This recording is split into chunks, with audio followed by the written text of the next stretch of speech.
বিশ্বজুড়ে তাপমাত্রা খুব দ্রুত বাড়ছে। আগামী এক দশকের মধ্যে বৈশ্বিক তাপমাত্রা শিল্পপূর্ব সময়ের তুলনায় 1.5 ডিগ্রি সেলসিয়াসের সীমা ছাড়িয়ে যেতে পারে, এমনই আশঙ্কা প্রকাশ করেছে জাতিসংঘ পরিবেশ কর্মসূচির এমিশনস গ্যাপ রিপোর্ট 2025।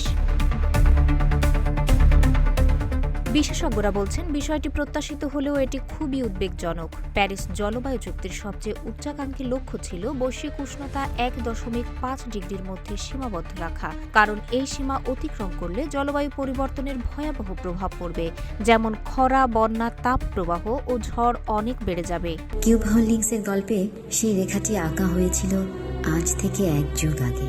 নকশাই আমাদের ভাষা। Cube holdings limited.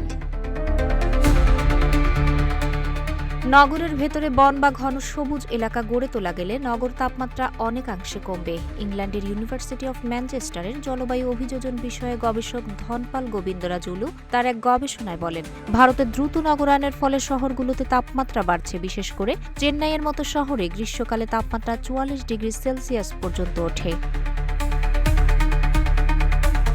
গবেষণায় সতর্ক করে বলা হয়েছে, শুধু শহর ঠান্ডা করার জন্য গাছ লাগালেই সমস্যার সমাধান হবে না। বিশেষজ্ঞদের মতে, নগর ও বন পরিকল্পনায় স্থানীয় প্রজাতির গাছ, বন্যপ্রাণীর চলাচলের পথ এবং মানুষের প্রয়োজনকে গুরুত্ব দিতে হবে। রাস্তার ধারে বা খালের পাশে গাছ লাগিয়ে শহরের সবুজ এলাকাগুলোকে সংযুক্ত করা যেতে পারে।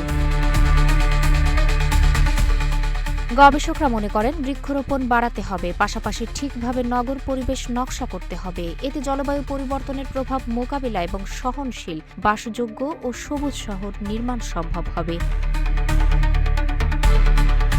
তাহের আক্তার, রূপালী বাংলাদেশ।